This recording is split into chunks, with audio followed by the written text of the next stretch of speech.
Hi folks, welcome back to another presentation of Life at Bigwell.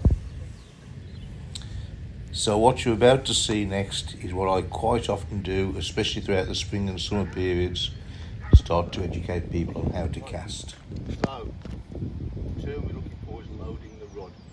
To load the rod, what we have to do is move the rod between the points of 10 and 2. If we do that, we're going to get this straight line. And that straight line is the all-important thing we want. If we go down to 9 and down to 3, we're going to be a gymnast with our ribbons and we're going to get lovely patterns.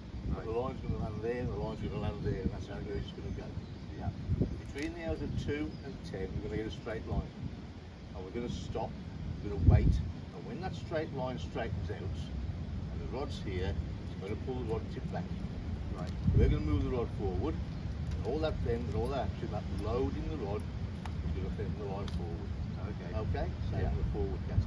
On the forward cast, you can see it, you tend to watch me wait. On the back cast, your brain's going to, Ali. It's going to fall, it's going to fall. No, it's not. Right. If it does, it'll just land there.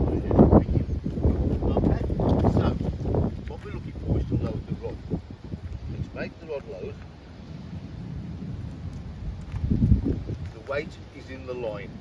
And that weight is what makes everything work. So you can see there's a running line, there's the weight in the line.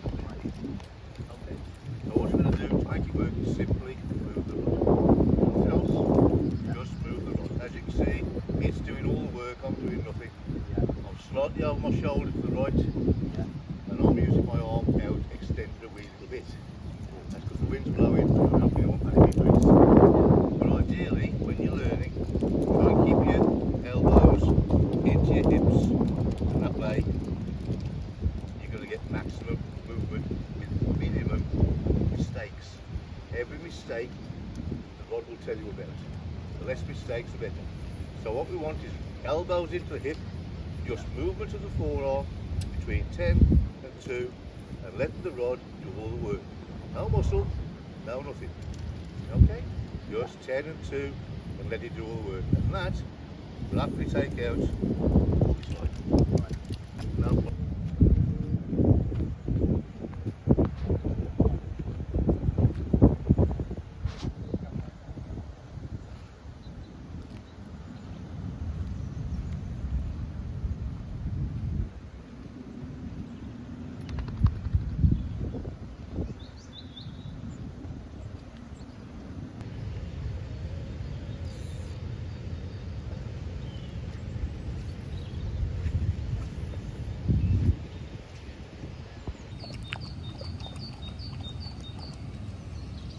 Good morning, folks.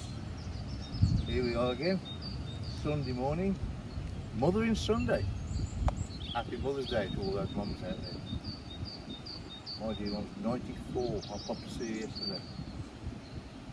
We're here today, and I'm just, not to give you casting lessons, but just to show you a few little pointers that I've picked up and developed over the years. Mainly because I'm self-taught, and I, like all of us, have very, very bad habits. And then one day someone says to you, Gary, can you show me how to do it? And you think, well, I better learn how to do it myself properly. If I'm going to teach somebody, I better learn how to do it properly. So I looked on our wonderful tutor, YouTube, and here's what I discovered. They tell you to keep the elbow in, solid. They tell you to lock the wrist up, solid.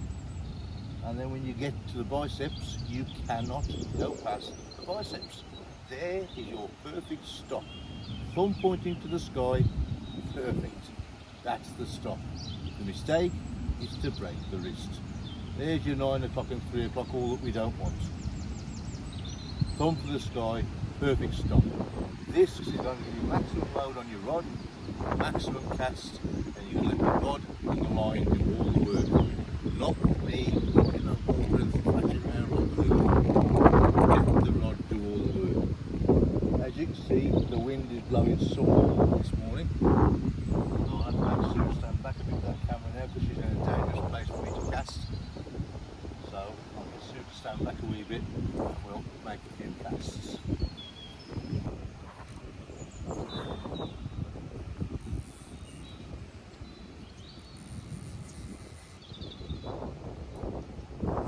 because it's very windy today, you've just heard me say to Sue to just back up a little bit, but that was taking a bit too far. So now she's back on scene. This is me using my 4-weight rod, and that was just a little flick out. We're just short of the island there. And I was about to show you how to retrieve the buzzer with a strike indicator, my method, the little black buzzer and the strike indicator.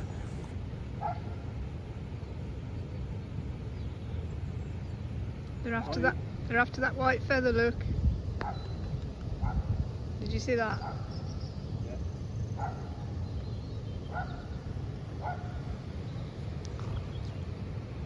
Oh, he's got another one. Well done, that man. You're doing all right.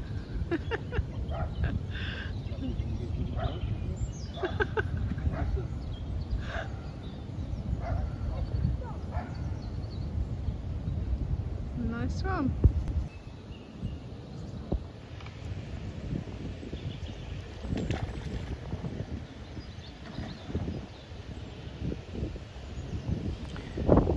Isn't that just typical, eh?